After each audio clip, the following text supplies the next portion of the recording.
Esther, chapitre 1. C'était du temps d'Assuérus, de cet Assuérus qui régnait depuis l'Inde jusqu'en Éthiopie sur 127 provinces. Et le roi Assuérus était alors assis sur son trône royal à Suse, dans la capitale. La 3e année de son règne, il fit un festin à tous ses princes et à ses serviteurs. Les commandants de l'armée des Perses et des Mèdes, les grands et les chefs des provinces furent réunis en sa présence. Il montra la splendide richesse de son royaume et l'éclatante magnificence de sa grandeur pendant nombre de jours, pendant 180 jours. Lorsque ces jours furent écoulés, le roi fit pour tout le peuple qui se trouvait à Suse, la capitale, depuis le plus grand jusqu'au plus petit, un festin qui dura 7 jours dans la cour du jardin de la maison royale. Des tentures blanches, vertes et bleues étaient attachées par des cordons de byssus et de pourpre à des anneaux d'argent et à des colonnes de marbre. Des lits d'or et d'argent reposaient sur un pavé de porphyre, de marbre, de nacre et de pierre noire. On servait à boire dans des vases d'or de différentes espèces, et il y avait abondance de vin royal grâce à la libéralité du roi. Mais on ne forçait personne à boire, car le roi avait ordonné à tous les gens de sa maison de se conformer à la volonté de chacun.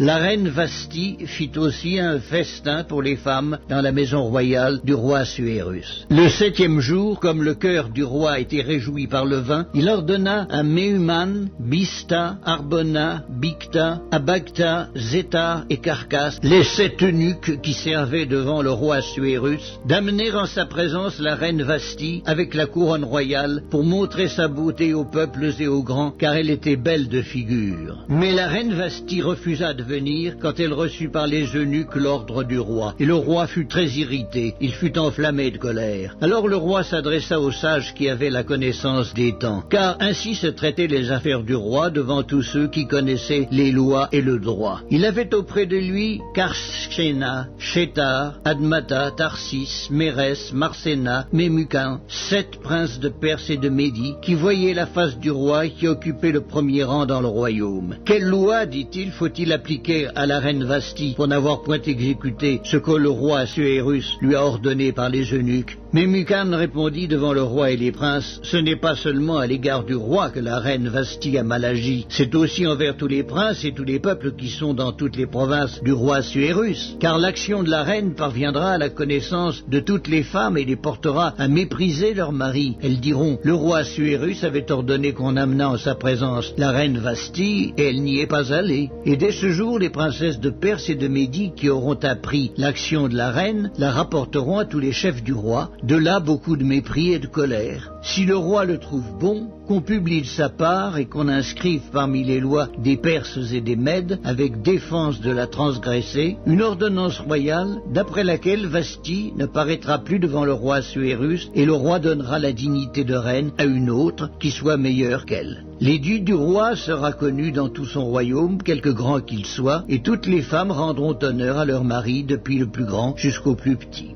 Cet avis fut approuvé du roi et des princes, et le roi agit d'après la parole de Mémucan. Il envoya des lettres à toutes les provinces du royaume, à chaque province selon son écriture, et à chaque peuple selon la langue. Elle portait que tout homme devait être le maître dans sa maison, et qu'il parlerait la langue de son peuple.